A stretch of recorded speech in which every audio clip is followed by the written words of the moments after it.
Bueno, en este video vamos a desarrollar el tema polaridad de enlace. Para desarrollar este tema, ¿sí? Vamos a utilizar un simulador. Y antes de comenzar a usar el simulador, vamos a recordar una propiedad periódica, ¿sí? Que es la electronegatividad.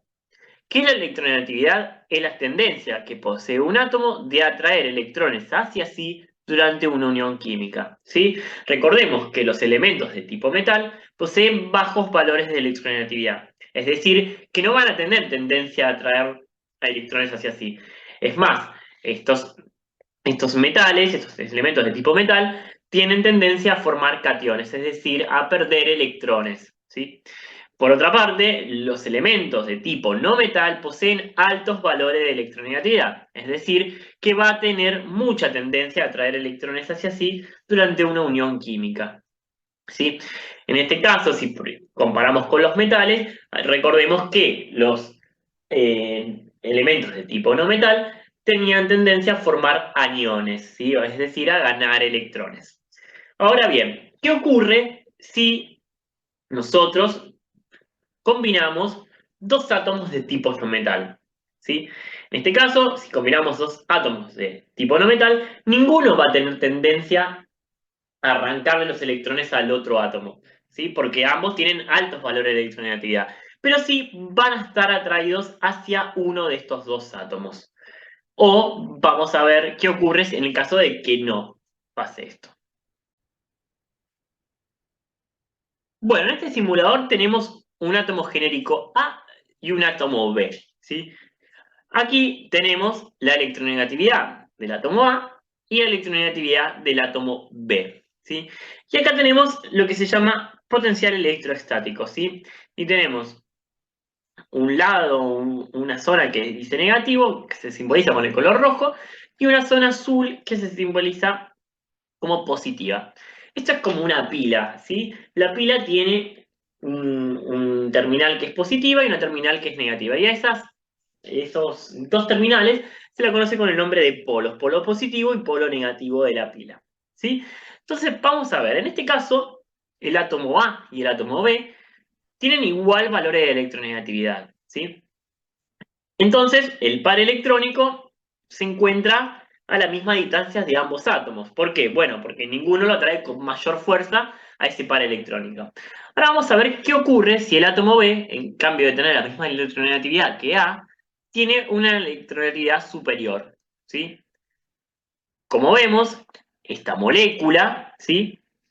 Se carga en una región con una densidad de carga negativa y sobre otra región con una densidad de carga positiva, ¿sí? Es decir, que ese par electrónico que está compartiendo A y B va a estar más atraído hacia el átomo B, que es el más electronegativo. ¿Qué ocurre si ahora hacemos más electronegativo a A? ¿Sí? Se invierte la polaridad, como vemos, ¿sí? El par electrónico va a estar más atraído hacia el átomo A.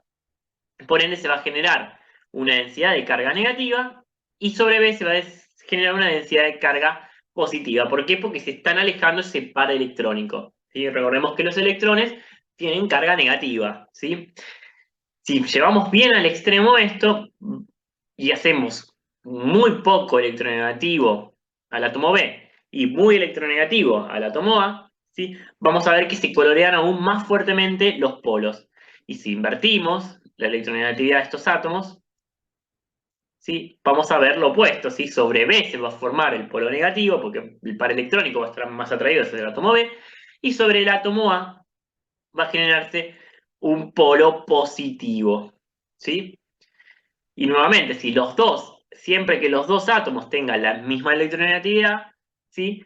No se va a generar ningún polo, ¿sí? Si vamos de nuevo acá, si los dos ponemos como más electronegativos, ninguno forma ningún polo, ¿sí? Está equilibrado el par electrónico.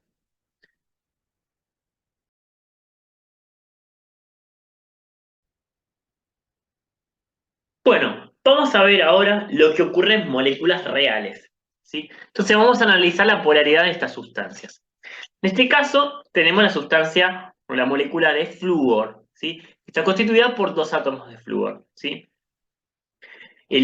Flúor, ¿sí? Tiene una electronegatividad de 4, ¿sí? Ambos átomos de flúor tienen una electronegatividad de 4.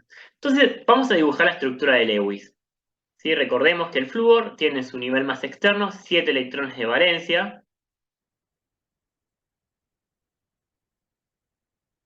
y le falta un electrón para completar su octeto, es decir, que van a compartir un único par electrónico, ¿sí? Entonces lo vamos a poder simbolizar de la siguiente manera. Bien, ahora bien, ninguno de los dos tiene tendencia a traer los electrones hacia sí con mayor fuerza. Por ende, si vamos a fijarnos en la densidad electrónica, en el potencial electrostático, ¿sí? Vamos a ver que se encuentra en una región blanca, ¿sí? Es decir, que la carga electrónica está distribuida homogéneamente en la molécula de flúor, ¿sí? Vamos a ver qué ocurre si ahora vamos al fluoruro de hidrógeno, ¿sí? Tenemos que la electronegatividad del flúor es 4,0 y la electronegatividad del hidrógeno es 2,1, ¿sí? Entonces, vamos a hacer la estructura de Lewis. El hidrógeno es una excepción en la regla de octeto, completa con 2, su nivel más externo, y el flúor nuevamente tiene 7 electrones en su nivel más externo, y le falta uno que lo va a compartir con el hidrógeno para alcanzar el octeto. Bien, entonces, en este caso, el flúor tiene una electronegatividad mayor, es decir, que en la unión química, el par electrónico ese va a estar más atraído hacia el átomo de flúor. Entonces, si lo podríamos representar de alguna manera, nos quedaría lo siguiente, ¿sí? Nos quedaría como que el flúor atrae más a ese par electrónico que está compartido con el hidrógeno, ¿sí? Entonces, sobre esta molécula de fluoruro de hidrógeno, ¿sí? En la zona donde haya más electrones se va a generar una densidad de carga negativa. Y sobre la zona donde quedó desprovista de electrones se va a generar una densidad de carga positiva, ¿sí? Si lo vemos en el simulador, vamos a observar que el potencial electrostático, ¿sí? Esta zona donde se encuentra el flúor está cargada más negativamente, ven que está coloreado como de un color más rojizo, y sobre la zona donde se encuentra el hidrógeno, que es menos electronegativo, está el polo positivo, ¿sí? ¿Por qué? Porque está desprovisto de electrones. Bien, por último vamos a ver qué ocurre en el caso del agua, ¿sí? Vamos a dibujar la estructura, el hidrógeno, el oxígeno, recordemos que tiene 6 electrones de valencia. Bien, esta sería la estructura de Lewis para el agua, una molécula de agua, ¿sí? Veamos cómo en el simulador se dispone tridimensionalmente, ¿sí? Tenemos al oxígeno, ¿sí? Los átomos de hidrógeno, y hay dos pares de electrones libres, ¿sí? Entonces, en este caso, la molécula podríamos pensar que eh, este par de electrones libres no influye, pero bueno, lo que ocurre es que sí influye en la polaridad.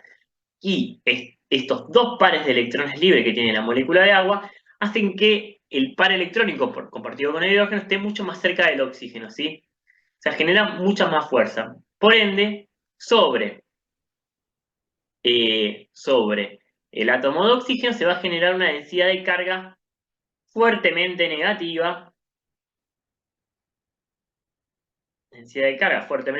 y sobre los átomos de hidrógeno se va a generar una densidad de carga positiva, ¿sí?